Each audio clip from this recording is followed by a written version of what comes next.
But the ban has been lifted on Dodge. He's in the studio. Oh, man. Guess he's back. I'm going to get in trouble for this. And also a very special guest in the studio today, and that's why Dodge is here. It is Michael Mayday McDonald, local fighter from the area, is fighting in December, and he is gracing us with his presence today. Appreciate it. I know it's early. Oh, it's all right. At least you did your hair. You know, He did. Look. That was a death look. I just got a death look from Michael McDonald. I didn't even hear It was that same look when that guy stabbed him with a pen. That was a concentration look. I'm trying to understand what you were saying. I said, at least you did your hair, man. Oh, no, I didn't. I just put water. That's how I do my hair in the morning. It's the same thing. So the fight's coming up in December. It's going to be at the Sleep Train Arena in Sacramento. You're going up against Urijah Faber. This is a big deal for a lot of different reasons because, well, one, this fight carries some serious ramifications for a title, obviously. Not only that, you are going up against the legendary Urijah Faber. And that's all I could think about this morning was, I'm assuming that you've grown up watching this sport. Yeah. And of course, you love the sport. You're a serious competitor in this sport. You're on a run for the title in this sport, and you're going up against a guy who you couldn't help but watch growing up. Mm-hmm. I mean, in your mind, you probably at some point, I'm going to assume here that you looked up to this guy at some point. Not really. All right. That answers that question. Yeah, I always look up to people that kind of have a similar style that I want to be. And okay. I never really saw him as having the exact same style of me. I even still, I look up to him as a businessman in this sport because I think it's a very difficult thing to make a good living in the sport, which he's done. In that sense, I still look up to the guy, and I'd like to sit down and talk to him about it, one day. But you have a time when I could be in the UFC one day, I could be in the WEC one day, what it was back in the day, right? And you kind of stop looking at them as fans. Everybody in other divisions, I can still sit down and watch a UFC fight in 145, 155, or whatever, and sit there as a fan and just not pick them apart, just enjoy the fights. And it gets to a point where you have to decide to not look at them as a fan anymore. Now I'm not sitting here to be entertained. Now I'm looking at these guys picking apart everything that they do, and now they're my competition. Yeah. I feel like I've had a big enough time to stop that fan and to start looking at him as a competitor. That makes complete sense. I mean, you don't want to be in awe of a guy that you got to walk in the ring against someday. Oh, definitely. So when was that moment for you? When did you realize I'm going to be in this? This is where I'm going to be, and I'm going to be fighting these guys? Is when Miguel Torres fought Manny Tapia for the WEC championship. Really? Back then, I just noticed, I was like, dude, I'm better than these guys. I was 16 years old, and I'm like, I'm better than these guys. I'm gonna fight both of these guys. I'm gonna fight everybody in this division. I'm as good, and that's when I started stop looking at anybody who could possibly be my opponents as fans. I started looking at them as competition. Wow.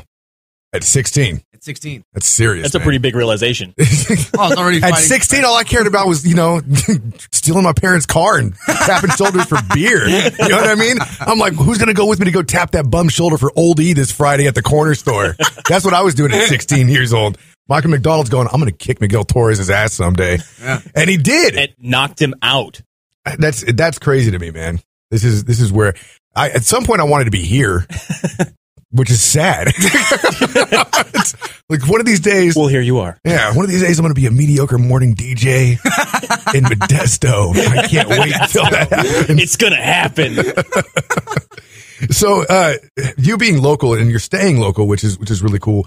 Has it changed anything around you? Like being here locally, do you still go out and do the same normal things, or can you not do that anymore? Oh yeah, I mean I don't do really dumb things. I mean I've never been a partier. This is why we can't be friends, because all I do is dumb things. Yeah, normal for you was dumb things to him. Yeah, right.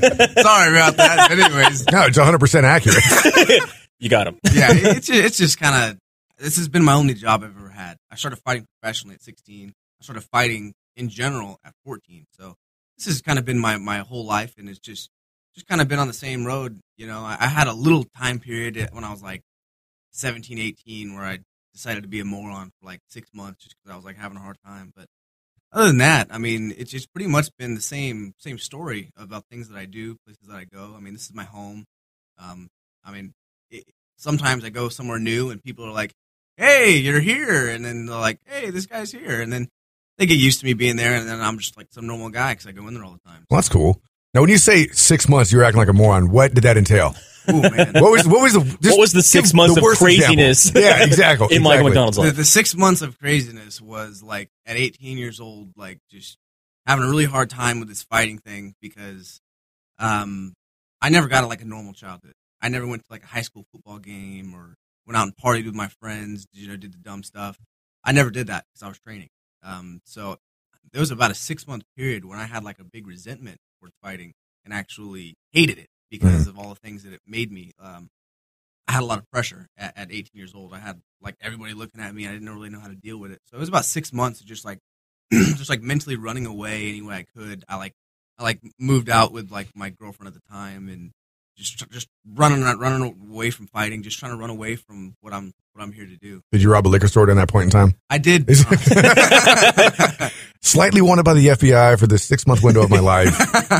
That 5-star GTA rating that he outran. Right? Do you play video games? I love video games. You playing Grand Theft Auto 5? I love it. Not Grand Theft Auto 5. I played them all up until Vice City, and ever since then, I've been just Call of Duty and Fallout and Oblivion and stuff like that. You got to try it out, man. It made me get back into gaming. Dude, he went out and bought a PlayStation just for this game. Really? One that my kid should have got when he got taken on a shopping spree, but screwed up and didn't. Got a Pokemon game instead. But yeah, no, I just for that, I got Grand Theft Auto 5. My brother's been playing that game, and they said that they spend like 14 hours a day. And I'm afraid of getting hooked on the game. I was going to say, maybe you shouldn't. Maybe I shouldn't. Don't end up like Jens Pulver. You know what I mean? Where like he didn't even train for a fight because he got sucked into WoW and Call of Duty. Whoa. Yeah. How can you do that? Allegedly. But allegedly. No, really. They were saying like he even said he had a video game addiction. Like he was actually on a program. Dude, I bet. I was never on a program, but I bet I could fall in that category one day. My favorite video game of all time was Final Fantasy XI, and on a game timer, I racked up 360 days. Are you serious? A period of 3 years. Can you see the next VH1 show, Video Game Rehab? Yeah. Like Fighter Video Game Rehab? Dude, it was bad. Coming your way. We got to market that. We should definitely get on that. Hey, you got time? Can we come back with some more? Yeah, of course. But Michael McDonald, of course, local fighter, trains out of Oakdale MMA. Got to give them their props. And you've been training there pretty much your entire time you've been training? I had like a year period when I went to Team Voodoo and Turlock. Okay. But that ended in a year, and I had about a year. I went there when I was like 12, had a year of like just chilling, and then came back at 14. You went to Team Voodoo at 12? Yeah, I was there at 12. Wow. And then I went there for a year, had a year off. Then we found our way to Oakdale in May, and then I had my like 14th birthday, like 2 months into our like training at Oakdale in May. Did they kick your ass on your 14th birthday? No, actually, I didn't tell anybody. Because right before that, I saw somebody had a birthday on like the 10th of January. Mine's the 15th. And like the guy would turn like 17 and got like 17 like hard body shots. Oh, wow. And I was like, I'm keeping my mouth shut on my birthday. I don't have birthdays. Yeah. I have no belly button. I'm not real. I was never born. I've seen birthdays at like jiu-jitsu gyms too, where they like line up everybody with the belts and just whip people like going down the line. You know? Oh, that's breaking tradition. You're only supposed to do that in promotions. Is that right? Yeah. Okay. Well, I don't know. Maybe I don't know what I'm talking about. I'm just making stuff up. Look, I have to bring this up. I have to, because I don't think, because we never keep anything from our listeners, and we're very open about this.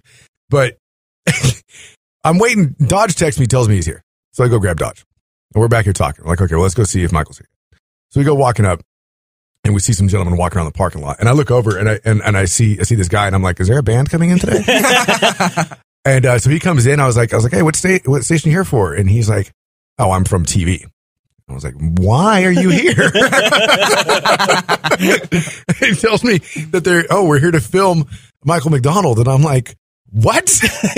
Huh? So Dodge and I, completely unprepared. I had to call my boss and tell him that this is happening.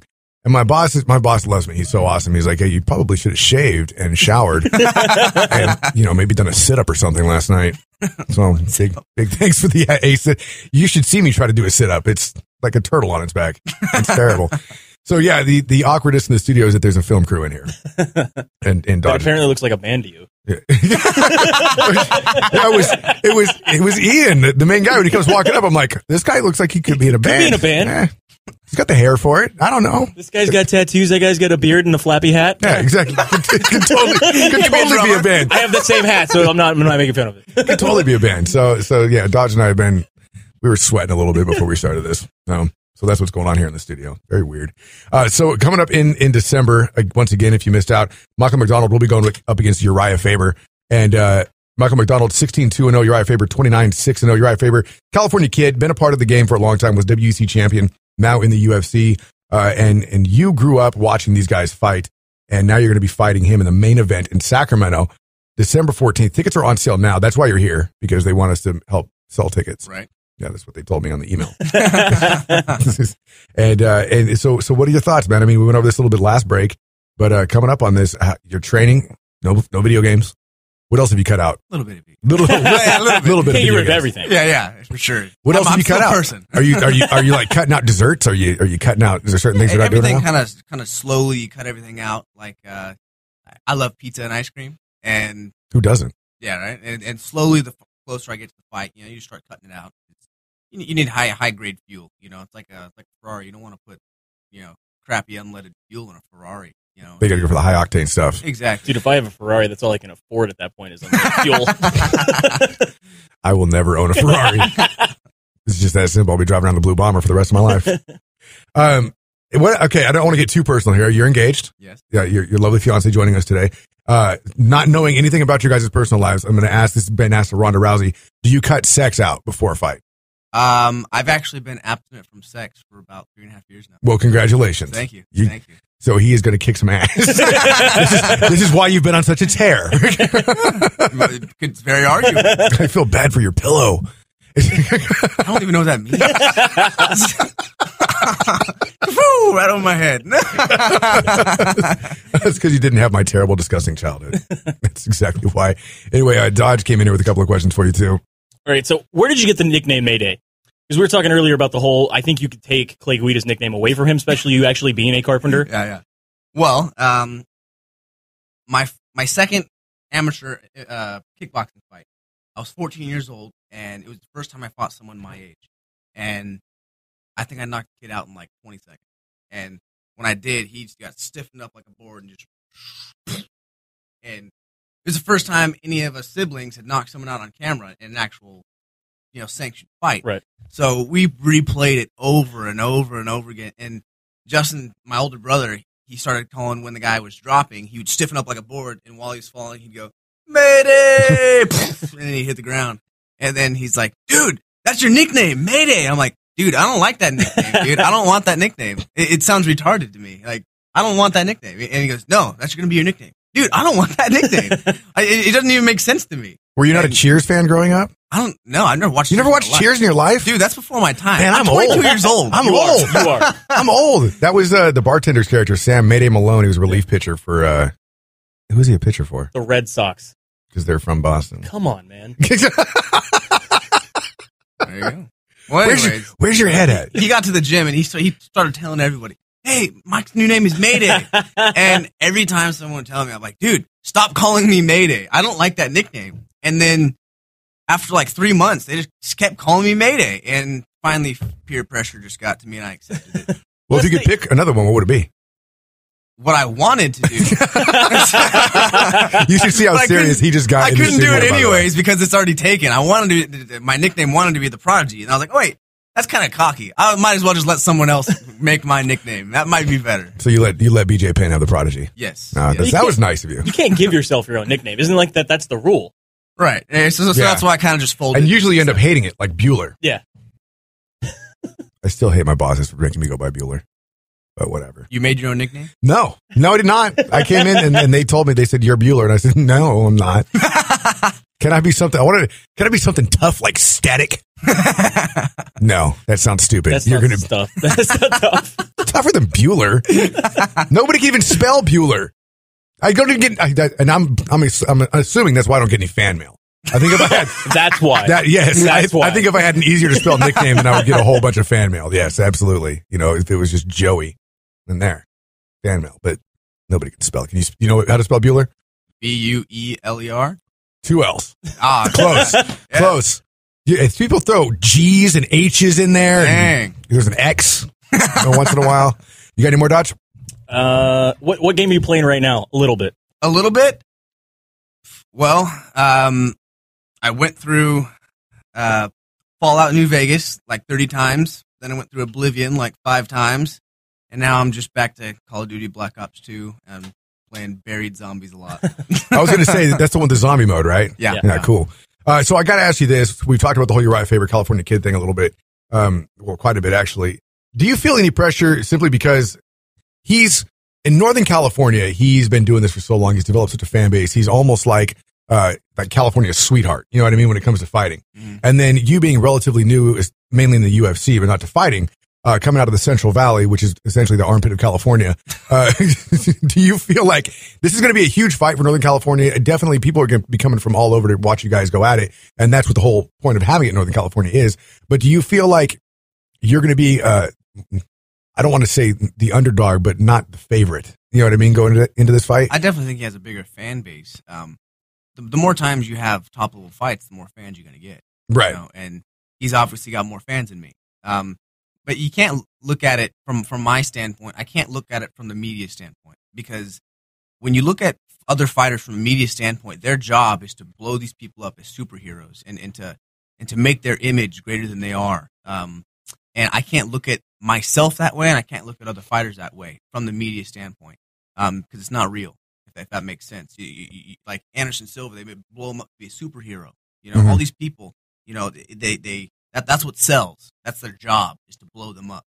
And I have to look at it in a separate light. You know, I have to look at it as a fighter. And to me, I can't look at it as, oh, what's the popularity contest and what's it's going to do for the Central Valley. I have to look at it from a fighter standpoint.